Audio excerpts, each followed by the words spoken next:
دنیا میرے آگے میں ایک مرتبہ پھر آپ کا خیر مقدم۔ امیر خٹک صاحب، ڈی ویپنائزیشن کی بات ہوئی تھی اور نصرت صاحب نے پوچھا تھا کہ آپ سے کہا تھا کہ 1857 کے بعد ہر بار یہی کہا جاتا ہے کہ ہو نہیں سکتی یہ۔ امریکہ میں بھی اسلحہ ہے، ہر گھر کے اندر ہے، بالکل اس کا وہاں لائسنس کی بھی ضرورت نہیں، لیکن وہاں پر اس طرح نہیں ہوتا کہ کرائم اتنا زیادہ بڑھ جائے کہ لوگ ایک دوسرے پہ حملہ کرنا شروع کر دیں، خانہ جنگی شروع ہو جائے۔ مشتاق منہاج صاحب، امریکہ میں ڈیموکریسی بھی ہوتی ہے، وہاں آرمی کی حکومت نہیں آتی۔ وہاں ڈیموکریٹک انسٹیٹیوشن اتنے مضبوط ہے، وہاں کی جوڈیشری اتنی مضبوط ہے کہ وہاں یہ کام نہیں ہو سکتا۔ لیکن بہرحال میں اپنے بات کی طرف آتا ہوں۔ ابھی میرے سے پہلے جو بات ہوئی زمینوں پر قبضے کا جہاں تک تعلق ہے مشتاق منہاج صاحب، جی، یہ دو طرح کا قبضہ ہے۔ ایک وہ ہے جو انفرادی طور پر لوگ قبضہ کرتے ہیں، اس میں کسی بھی پارٹی کے فلیگ کے نیچے کیا گیا ہے اور کیا جاتا ہے۔ ایک وہ ہے جو سٹی گورنمنٹ کے انڈر امبریلا جو ہے وہ کیا گیا ہے۔ میں کہتا ہوں کہ پوری کراچی میں، خواہ وہ گٹر باغیچہ ہو، خواہ نادرن بائی پاس ہو، نارتھ اعظم آباد ہو، اور واٹر ٹریٹمنٹ پلانٹ محمود آباد ہو، جہاں جہاں قبضے ہوئے ہیں سوراب گوٹ سمیت جہاں بھی قبضے ہوئے ہیں، وہ تمام زمین حکومت واگزار کرائے۔ ہمیں اس پہ کوئی اعتراض نہیں، بلکہ جو گورنر ہاؤس میں ناجائز قبضوں کی میٹنگ ہوئی تھی، اس میں جو لسٹ پیش کی گئی مشتاق منہاج صاحب، جی، اس میں اے این پی کا ایک بھی کارکن نہیں تھا۔ ایک بھی نہیں تھا۔ جی، سب موجود تھے اور تمام پولیٹیکل پارٹیز بھی موجود تھی اور ادارے بھی موجود تھے، گورنر صاحب اور وزیر اعلیٰ صاحب بھی موجود تھے۔ امین خٹک صاحب دیکھیے، آپ میری ایک میری بات سنیں، میں پھر وہ میں نہیں، آپ پہلے میری عرض سنیں۔ امین خٹک ایک سیاسی ورکر سے میں بات کر رہا ہوں۔ جی دیکھیے، آپ جس پارٹی کے ساتھ ہیں یہ پہلے نیشنل عوامی پارٹی ہوا کرتی تھی، جی جی بالکل ٹھیک ہے نا جی۔ جب ان کے سربراہ خان عبدالولی خان تھے تو اس کے جنرل سیکرٹری محمود الحق عثمانی تھے گرو مندر میں۔ وہاں پہ گرو مندر میں عثمانی صاحب کے پاس پشتون بھی آتا تھا، سندھی بھی آتا تھا، اردو بولنے والا بھی آتا تھا، پنجابی بھی آتا تھا۔ اب سوال یہ پیدا ہوتا ہے کہ عوامی نیشنل پارٹی متحدہ یہ تو کہہ سکتی ہے کہ ہم باقی گروپس کو بھی لے رہے ہیں، ہم پشتونوں کو بھی لیتے ہیں، دے آر ویلکم، بروہی ہو یہ وہ، تو عوامی نیشنل پارٹی اپنا پروفائل کیوں نہیں بدلنے کے بارے میں سوچ رہی؟ کیوں وہ ایک لسانی گروپ کے ساتھ آئیڈینٹیفائی ہو رہی ہے؟ نصرت صاحب، بڑا اچھا سوال کیا آپ نے، اور آپ کو یہ بھی بتا دوں کہ میں نیشنل عوامی پارٹی میں بھی تھا، نیشنل ڈیموکریٹک پارٹی میں بھی تھا، اور میں عوامی نیشنل پارٹی میں بھی تھا۔ صحیح، میں اس وقت سے کام کر رہا ہوں، اور آپ کی بات بالکل درست ہے۔ محمود الحق عثمانی صاحب جس وارڈ میں مطلب یونین کونسل میں پارٹی کے ممبر بنے تھے، میں اس کا جنرل سیکرٹری تھا۔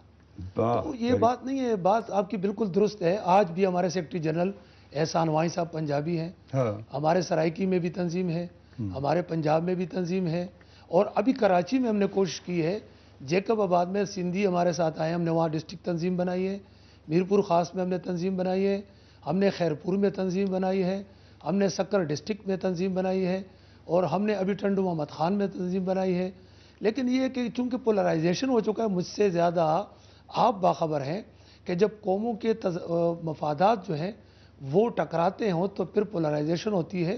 اور وہ حاکم علی زرداری جب صوبائی صدر تھے تو میں کراچی کا صدر تھا، میں نے سعید عالم شاہ کے ساتھ حاکم علی زرداری صاحب کے سینما میں نواب شاہ میں غالباً اے این پی بنی تھی سر۔ جی، حاکم علی زرداری صاحب کے جب اے این پی بن رہی تھی تو اس وقت ان کے پرانے گھر جو ای آئی لین ہے یا کراچی میں، وہ پرانے گھر میں کنونشن ہوا تھا، اور اس کو کلچر شو جو ہوا تھا اس کا انچارج میں تھا۔ تو حاکم علی زرداری صاحب صوبائی صدر تھے، میں کراچی کا صدر تھا۔ عالم شاہ خٹک صاحب، یہ بھی تو ہو سکتا ہے کہ چلے آپ کی جماعت میں، آپ تو کہہ رہے نہیں ہیں، چلے ایم کیو ایم میں، پیپلز پارٹی میں لوگ آپ کی جماعتوں کے نام استعمال کر کے تو کرمنل لوگ کچھ کر رہے ہوں، ہوتا ہے، بڑے شہروں میں ہوتا ہے۔ بامبے میں کرمنلائزیشن آف پولیٹکس کی اصطلاح اس شہر سے شروع ہوئی، تو اگر کراچی میں بھی ہو رہا ہے کوئی اچنبے کی بات نہیں۔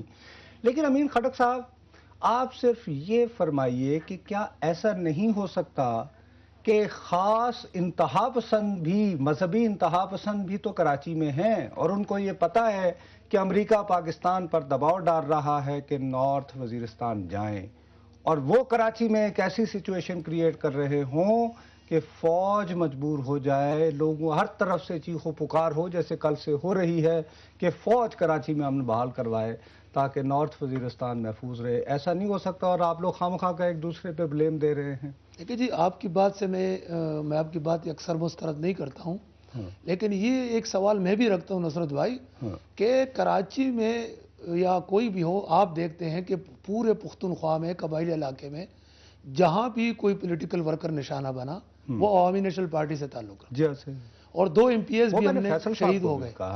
آخر کراچی میں جب لوگ ان کو اتنی گالیاں دیتے ہیں، ان کے ہاں تو کچھ بھی نہیں ہوا۔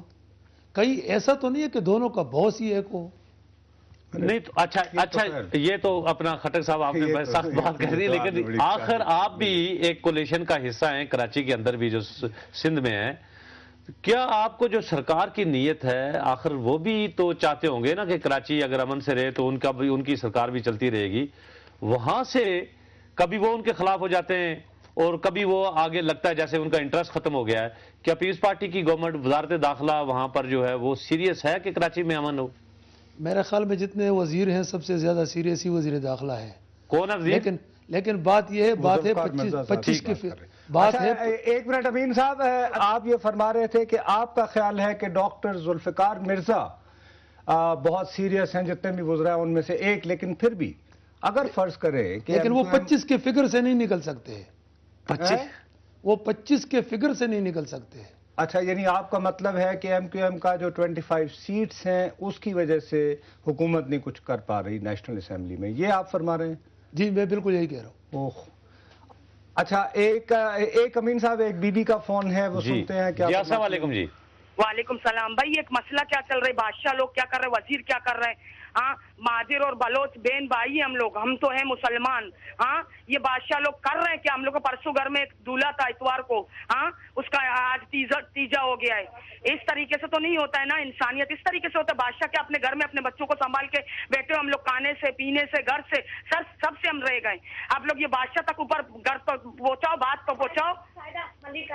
اچھا آپ بی بی، آپ بتائیے، آپ کی ایک منٹ، آپ کی آواز سے مجھے لگ رہا ہے آپ لیاری کی میری بہن ہیں، آپ بتائیے کہ سارے یہ کہہ رہے ہیں کہ سب کچھ لیاری میں ہو رہا ہے، کیا ایسا ہے؟ نہیں، یہ لیاری ستار نے بتایا، بولو اپنے آنکھوں سے تم نے دیکھا کہ 3 مرڈر ہوا ہے، آپ نے آنکھوں سے دیکھا، آپ ایسی الزام لگا رہے ہیں انسان کے اوپر، اس طریقے سے تو نہیں ہوتا۔ ہم لوگ کا دولہا مر گیا، ہم لوگ کا دل جل رہا ہے اس ٹائم پہ، ہم لوگ کے گھر میں میت ہوا ہے، بولو اس کا دلہن بیٹا ہے، آپ لوگ دیکھو غازی ٹاؤن ملیر میں آؤ، دلہن کو دیکھو۔ ہم لیاری سے نہیں بول رہا ہوں، میں ملیر سے بول رہا ہوں۔ ملیر سے بول رہی ہیں؟ اچھا جی، بالکل ظاہر ہے یہ بہت افسوسناک بات ہے۔ ایک دلہا تھا، اس کی دلہن آج سوئم ہے اس کا۔ جی وہی وہ بتا رہی تھیں، ظاہر ہے کہ اس طرح کی ٹریجڈیز، امین خٹک صاحب آپ دیکھیں نا، اس طرح کی جو ٹریجڈیز ہیں یہ مجبور کر دیں گی، جب ہم کالز کھولتے ہیں سمجھ نہیں آتی کس کس کی کہانی کرے، ہمارے پاس صرف 1 گھنٹہ ہوتا ہے۔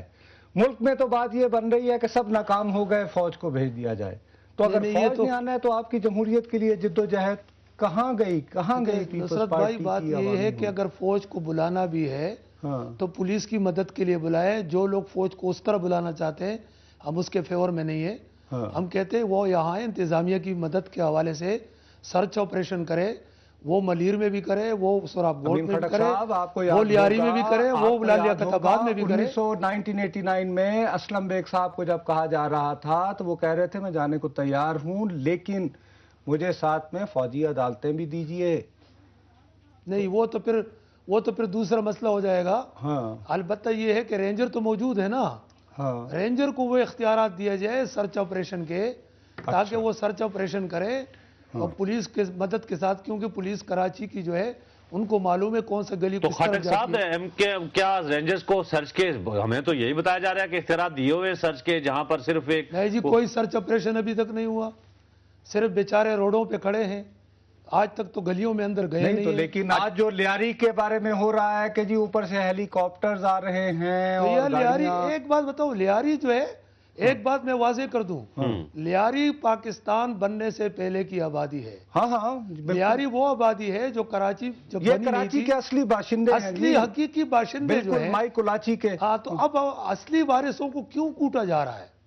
اس لیے کہ وہ یہ کہتے ہیں کہ سارے گینگز وہاں پہ ہیں، اور حتیٰ کہ آپ پہ الزام لگاتے ہیں کہ آپ امین خٹک صاحب، میں بلوچ کی لیاری کی بات کر رہا ہوں، برسی ہوتی ہے آپ اس میں جلسے سے خطاب کرتے ہیں، اس طرح وہ کہتے ہیں آپ کا لنک تو ان سے کرتے ہیں۔ جی بات سنو، میں بلوچوں کے پاس جاتا ہوں، میں بلوچستان کا بلوچ ہو یا کراچی کا بلوچ ہو، ہم نیچرل الائی ہیں نیب کے زمانے کے، ہم ابھی تک وہ اتحاد نہ توڑا ہے اور نہ توڑنے کا ارادہ ہے ہمارا۔ تو خیال، میں تو بلوچوں کے یہاں جاؤں گا، کسی کی بھی آؤں، تقریر اپنی مرضی کا کروں گا, وہ کسی کے کہنے پہ نہیں کروں گا. لیکن میں یہ کہوں گا کہ آخر کراچی کے اصلی باشندوں کے خلاف اگر آپریشن ہوگا, اس سے ایک نیا نفرت پھیلے گا. آپریشن اگر ہونا ہے تو پوری کراچی میں کریں, سب کریں. اور بہت بہت شکریہ. بہرحال بھائی دو مین stake holders M Q M اور اے این پی, ان کا پوائنٹ آف ویو ہم نے دے دیا. اور دوسرا یہ دیکھیں کہ NS61 کا الیکشن ہے اور تقریباً جو ہے 40,000 کی سے بھی اوپر کی لیڈ لے کے مسلم لیگ نواز کا, اور اگر وزیر قانون کی گفتگو سنیں تو وہ یہ لگتا ہی ہے کہ سندھ میں, پختونخوا میں اور بلوچستان میں سب اچھا ہے, ساری خرابیاں پنجاب کے اوپر ہیں, وہ اسی پہ فوکس کیے ہوں گے. ناظرین آپ سے اجازت چاہیں گے, لیکن جانے سے پہلے ہمارا ای میل ایڈریس dma@duniatv.tv. نصرت جاوید اور مشتاق منہاس کو اجازت دیجیے. خدا اللہ حافظ.